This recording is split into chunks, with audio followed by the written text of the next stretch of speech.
Thanks for watching. Don't forget to like, comment, share and subscribe to Mufti Tariq Masood, famous scholar. باغ والوں کا واقعہ بیان ہوا تھا کہ انہوں نے یہ نہیں کہا کہ اگر اللہ نے چاہا تو ہم اس کا پھل کاٹیں گے.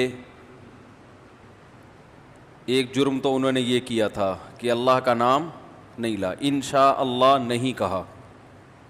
اس پر میں نے بتایا تھا کہ ان کو انشاء اللہ نہ کہنے کی اتنی بڑی سزا کیوں ملی. بھائی آواز تھوڑی سی بڑھاؤ یار. ان کو انشاء اللہ نہ کہنے کی اتنی بڑی سزا کیوں ملی؟ وجہ کیا ہے کہ ان کے انشاءاللہ میں اور ہمارے انشاءاللہ میں فرق. دوسرا انہوں نے یہ کیا تھا کہ انہوں نے یہ کہا آپس میں چہمے گوئیاں کر رہے ہیں، آپس میں سرگوشیاں کر رہے ہیں کہ جب باغ کا پھل کٹے گا تو خیال کرنا کوئی غریب قریب میں نہ پھٹکے، غریبوں کو آنے نہیں دینا. یہ انسان کی طبیعت میں نا ایک لالچ ہوتی، بھائی اتنا اللہ نے دیا ہے کچھ غریبوں کو بھی نکال دو. جو سخی آدمی ہوتا ہے وہ کہتا ہے کہ اللہ نے اتنا دیا ہے تو غریبوں کا حق بھی اس میں نکالوں گا. ہم تو دیکھتے ہیں پہلے سے لوگ پہلی تنخواہ جب آتی ہے نا تو پہلے سے نیت کر لیتے ہیں یار پہلی تنخواہ آ رہی ہے اتنے پرسنٹ تو اللہ کی راہ میں دینا ہی دینا ہے. تو یہ خاندانی ہونے کی علامت ہوتی ہے. غیر خاندانی ہونے کی علامت کیا ہے؟ کہ پہلی تنخواہ آ رہی ہے کوئی مانگنے نہ آ جائے ہیں بھائی. کوئی لوگوں کو پتہ نہ چل جائے. وہ میں بتا چکا ہوں لوگوں سے چھپانا بھی اس زمانے میں کسی حد تک ضروری ہے، کیونکہ وہ پھر جو مستحق نہیں بھی ہوتے ہیں نا وہ بھی آ جاتے ہیں. میرا تو ایک تجربہ ہے کہ کسی غریب کو پیسے دے دو نا، زیادہ دے دو تو وہ پھر کمبل ہو جاتا ہے. وہ ابھی 2-4 دن پہلے کی بات ہے، ایک ماسی آئی بیچاری ایک بچے کے ساتھ، غریب ماسی. اس کے بچے پہ مجھے بڑا ترس آ رہا تھا. تو ماسی نے کہا کہ بہت دکھڑے سنائے اپنے، مجھے بڑا ترس آیا اس کے اوپر. میں نے وہ 500 مانگ رہی تھی، میں نے 5000 روپے دے دیے. بہت خوش ہو گئی. اسے میں نے کہا اب دوبارہ نہیں آنا، کیونکہ مجھے تجربہ ہے نا کہ ایک دفعہ تعاون کرو نا تو اب پھر وہ ان کو لت پڑتی ہے. پھر یا تو کہیں قریب میں ہوتی تو میں گھر جا کے دیکھ لیتا، وہ تھی بھی کہیں بہت دور سے آئی تھی. اور ظاہر ہے ہر ایک کی تحقیق کرنا بھی بڑا مشکل کام ہے، آسان نہیں ہے. تو میں نے کہا دوبارہ نہیں آنا. اگلے دن 2 بچوں کو لے کے آ گئی. یہ پرسوں کی بات ہے، آج ہی 2 بچوں کو لے کے آ گئی. وہ بیٹھی ہوئی ہے گھر سے. ایک تو کورونا پھیلا ہوا ہے ٹھیک، کورونا پہ بیان نہیں کروں گا، بے فکر رہیں. تو 2 بچوں کو لے کے آ کے بیٹھ گئی. اب وہ بار بار پیسے مانگ رہی ہے. میں نے کہا ابھی تو دیے تھے 5000، وہ 3000 فلانے کو دے دیے، 2000 فلانے کو دے دیے، وہ ڈمکانے کو دے دیے. تو اب وہ کہانیاں قومی ترانے شروع. خیر پھر گھر والوں نے دیے اس کو پیسے، مجھے نہیں پتا تھا گھر والوں نے دے دیے ہیں. پھر بیٹھی بھی ہے. اب میں گیا ہوں تو میرے پاؤں پکڑ رہی ہے. آدمی کو وہ ہوتا ہے یار پاؤں کیوں پکڑ رہے ہو بھائی، عجیب سی فیلنگ ہوتی ہے نا، کیوں ہمیں اتنا کیوں، اور اپنے آپ کو اتنا گرا کیوں رہے ہو. تو وہی ہے، پھر پتہ چلا گھر والوں نے بھی دے دیے ہیں اس کو. مجھے نہیں بتایا اس نے گھر والوں نے دے دیے ہیں، مجھے یہی کہ تو مسئلہ یہ ہے کہ اس کا بھی ایک تجربہ شیئر کرنے کا فائدہ یہ ہوتا ہے نا کہ دیں اور کوئی ذرا طریقے سے. اب یہی ہے کہ کسی کے ذمے لگا دیں گے، تحقیق کر لے، اگر واقعی مستحق ہے تو ہر مہینے کا کچھ باندھ دیں گے، نہیں مستحق ہے تو پتلی گلی سے نکلو. لیکن میں ایک تجربہ بتا رہا ہوں کہ ہر ایک کو اپنی یعنی ہر ایک کے ساتھ تعاون کرنے سے پہلے سوچا کریں یہ تعاون افورڈ کر سکتے ہیں کہ نہیں کر سکتے. ٹھیک ہے نا.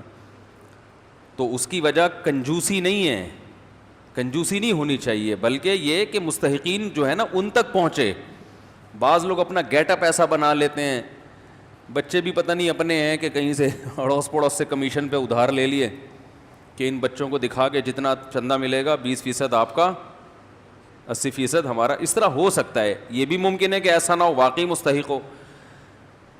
بہرحال ہم اپنے ٹاپک کی طرف آتے ہیں. تو اللہ تعالیٰ نے اس باغ والوں کو دو جرم تھے ان کے اندر. ایک اللہ پہ نظر نہیں کی، دوسری کنجوسی کہ اللہ یدخلنہ الیوم علیکم مسکین، آج کوئی غریب ہمارے قریب نہیں پٹکنا چاہیے. نظر رکھو، ایک بندے کو کھڑا کر دیا ہوگا، دیکھنا کوئی غریب نظر آ رہا ہے نا، اس کو دائیں بائیں کر دینا. تو یہ طبیعت کا بخل ہے، اللہ کو یہ پسند نہیں ہے. اللہ کو کھلانے والے پسند ہیں، کھلاؤ. کبھی کبھار نا کچھ بڑا اماؤنٹ صدقہ کر دیا کرو. کئی بار بیان کر چکا ہوں، نصیحت کی بات 100 دفعہ بھی ہو جائے تو میرا خیال ہے بری نہیں ہے. یہ چیز مارکیٹ میں شارٹ چل رہی ہے آج کل، کنجوسی ہمارے معاشرے میں پھیل رہی ہے. یمحق اللہ الربا ویربی الصدقات، کیا عجیب آیت ہے. دیکھو سود کسے کہتے ہیں؟ جتنا پیسہ ہوگا اس سے مزید پیسہ بنتا ہے نا انسان کے پاس. 1 لاکھ اگر آپ کے پاس ہے تو آپ سود پہ قرضہ دے کے 1,02,000 بنا لو گے اس کو. 2 لاکھ ہیں تو 2 سے 2,04,000. ایسے ہی اس کو ضرب دیتے چلے جائیں. تو اس سے کیا لگتا ہے کہ پیسہ پیسے کو کھینچ رہا ہے. ایسا ہی ہے نا. زکوٰۃ کیا ہے؟ بالکل سود کی الٹ ہے. 100 روپے میں 2.5 روپے، ایسا ہی ہے نا. یعنی جو سود کے ریٹ آج کل کیا چل رہے ہیں بینکوں میں، 2% یا 2.5% نا، یہی چل رہا ہے نا ریٹ. کیا ہو گیا بھائی؟ 7% ہے. اچھا سود کا ریٹ زیادہ، تو سود زیادہ کما رہا ہے انسان. یعنی 1 لاکھ پہ 7,000، 1 لاکھ پہ 7,000 ریٹ ہے. تو 7% آپ 1 لاکھ پہ کما رہے ہو، یعنی 100 روپے پہ 7 روپے. زکوٰۃ بھی جتنے زیادہ اماؤنٹ ہوگا زکوٰۃ اتنی زیادہ نکلے گی. 100 روپے پہ 2.5 روپے، 200 پہ 5 روپے. 1 لاکھ پہ 2,500، 2 لاکھ پہ 5,000. تو اس سے مالدار کہے گا کہ یار سود بڑھتا ہے اور زکوٰۃ پیسے کو گھٹاتی ہے. جتنا پیسہ ہوگا زکوٰۃ اتنی زیادہ زکوٰۃ ہے. زکوٰۃ بھی ایک صدقے کی ایک قسم ہے نا. تو دیکھنے میں لگتا ہے کہ صدقے سے پیسہ کم ہوتا ہے، سود سے بڑھتا ہے. اللہ نے قرآن میں اس کی بالکل نفی کر دی. یمحق اللہ الربا، فرمایا اللہ سود کو مٹاتا ہے. اب مٹانے کا لفظ اللہ نے جو استعمال کیا اس میں کیا حکمت ہے؟ اس پہ کھوپڑی استعمال کریں گے تو انشاءاللہ سمجھ میں آئے گی یہ بات بھی. یمحق اللہ الربا، سود کو اللہ کیا کرتا ہے؟ جیسے ربڑ سے ہم کوئی چیز لکھتے ہیں تو یوں یوں کر کے مٹاتے ہیں نا، تو ایسے اللہ سود کو کیا کرتا ہے؟ مٹاتا ہے. شاید اس میں یہ حکمت ہو کہ سود بظاہر تو بڑھتا ہوا نظر آتا ہے، مگر اللہ باقاعدہ ارادہ کر کے ایسے اسباب پیدا کرتے ہیں کہ بڑے ہوئے پروفٹ کو گھٹا دیتے ہیں. جیسے ہم کوئی چیز لکھتے ہیں نا، ایک چیز لکھیں ہی نہیں، لکھ کے مٹانا تھوڑا مشکل کام ہے نا، تکلف کرنا پڑتا ہے. تو اللہ بھی باقاعدہ ارادہ کر کے ایسے کچھ حالات پیدا کر دیتے ہیں کہ وہ بڑی ہوئی رقم کی برکت ختم. کیسے حالات؟ کہ بھئی مسائل اتنی ارننگ نہیں ہوئی جتنے خرچے اللہ نے بڑھا دیے. خرچے بڑھانے کے لیے ضروری ہے کسی کو بیمار کر دیا ہے بھائی، اسکول ایسے اسکولوں میں داخلہ ہو گیا، فیسیں ڈبل ہو گئی مگر ایجوکیشن نہیں حاصل ہو رہی.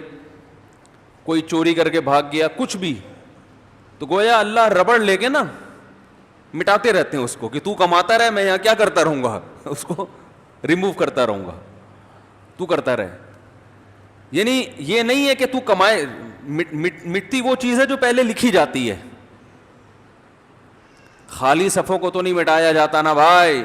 تو اس میں اللہ بتا رہے ہیں سود کا پروفٹ حاصل ہوگا پھر مٹے گا. ہونے کو نہ دیکھو. اگر اللہ یہ کہتے نا اللہ سود سے نفع ہونے ہی نہیں دیتا تو پھر اشکال ہوتا کہ اللہ سود سے نفع تو حاصل ہوتا ہے، اسی سے تو لوگ دھوکے میں آتے ہیں. تو اللہ کہتے ہیں میں نے کب کہا کہ سود سے پروفٹ نہیں ملے گا؟ پروفٹ ملے گا، لیکن میں بیٹھ کے کیا کرتا رہوں گا؟ ربڑ لے کے مٹاتا رہوں گا، اس کو مٹاتا رہوں گا. تم کماتے جاؤ گے، برکت ختم ہوتی جائے گی. ہاں فرمایا وَيُرْبِ الصَّدَقَاتِ، اور صدقے کو اللہ کیا کرتا ہے؟ بڑھاتا ہے. اب دیکھو یہاں اربا کا لفظ ہے، ربا سے نکلا ہے. ربا عربی میں سود کو کہتے ہیں. ربا عربی میں کسے کہتے ہیں؟ سود کو. یعنی جو زکوٰۃ ہے نا، اس پہ اللہ سودی پروفٹ دیتا ہے. سود میں اصول یہ ہوتا ہے کہ جتنی لیٹ پیمنٹ ہوگی سود اتنا ہی بڑھتا چلا جائے گا. تو اللہ نے یہ نہیں کہا کہ میں صدقے کو بڑھاتا ہوں، بلکہ ایسے بڑھاتا ہوں جیسے سود بڑھتا ہے. یعنی حقیقت میں بڑھوتری کس کی ہوتی ہے؟ صدقے کی. کیا مطلب؟ اس کو دوسرے مقام پہ اللہ نے قرآن میں یوں بتایا کہ جو لوگ اللہ کی راہ میں اپنا مال خرچ کرتے ہیں، کمثل حبۃ انبتت سبع سنابل، جیسے ایک دانہ زمین میں بویا جاتا ہے اور اس سے 7 کونپلیں پیدا ہوتی ہیں، اور ہر کونپل میں 100 دانے.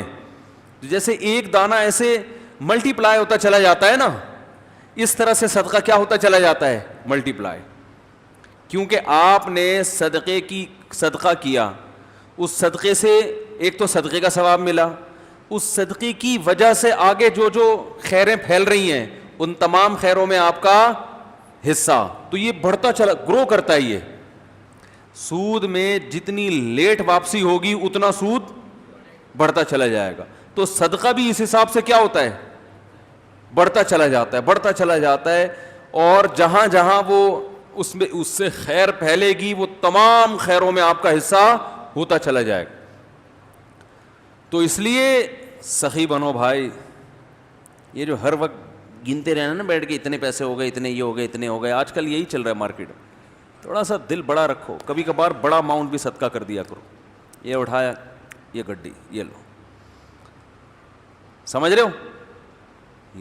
دوبارہ کر کے دکھاؤں؟ بتانے سے یہ چیزیں سمجھ میں نہیں آتی. کر کے دکھاؤں؟ جیب میں ہاتھ ڈالا، گٹی کہیں سے آپ کو ملی بڑی اماؤنٹ نا، اچانک کوئی بڑا پروفٹ. آپ نے کہا یار پورے سال کماتے ہیں، یہ والا پروفٹ سارا کیا کر دو، بڑا اماؤنٹ آ گیا نا کہیں سے. جیب میں گڈی لے کر آ رہے ہیں، اٹھایا، بہن کو دے دیا، یہ رکھ جا. سمجھ میں نہیں آ رہی میرا خیال ہے. اور پھر بھول جاؤ اس کو. یہ نہیں کہ پھر بار بار اگلے دن. کل کا واقعہ یاد ہے؟ بہن کو بتا رہے ہیں کل کیا ہوا تھا، یاد ہے نا؟ تو ایسا نہیں کرو. ایسے نکالا. نبی صلی اللہ علیہ وسلم نے امی عائشہ کو کیا فرمایا؟ لا تو کی فیوقع علیک، روکو مت، اللہ بھی روک دے گا. ٹھیک ہے نا؟ تو حساب کتاب بھی کرنا چاہیے، گھر کا خرچہ حساب سے چلانا چاہیے. آپ کو پتہ ہونا چاہیے آپ کی منتھلی ارننگ کتنی ہے اور گھر کا خرچہ کتنا ہے. میں نے پتہ ہے کیا ہے، میں نے پورا ایکسل پہ اپنے گھر کا سارا سیٹ اپ بنایا ہوا ہے. ارننگ ایک خانے میں لکھ رہا ہوتا ہوں، جو ایکسپینس ہیں وہ جتنے بھی ہیں وہ سارے 1 گھر 2 گھر 3 گھر اور اپنا ذاتی پورا میں حساب رکھتا ہوں. یہ میری ارننگ ہے، ٹھیک ہے نا؟ یہ میرے پہلے گھر کا خرچہ، ہر چیز اس میں ڈل رہی ہے. اس کا طریقہ آپ کو بتا دیتا ہوں. یہ چونکہ ہمارے مذہب اور دین کا حصہ ہے یہ چیزیں، اس لیے یہ بتانا ضروری ہے تاکہ آپ کو پتہ چلے کہ آپ کے بنیادی خرچے ہیں کتنے. پھر آپ اس حساب سے صدقہ بھی کر سکتے ہو، کیونکہ حدیث میں یہ بھی آتا ہے کہ اتنا نہ کرو کہ کل دوسرے سے مانگنا پڑ جائے. آج گڈی نکال کے دے دی ٹھیک ہے نا، اگلے دن گھر میں آٹے کے پیسے نہیں ہیں، پھر وہ گڈی اس سے مانگ رہے ہیں یار اس میں سے آدھی مجھے دے دو بھائی. صحیح ہے.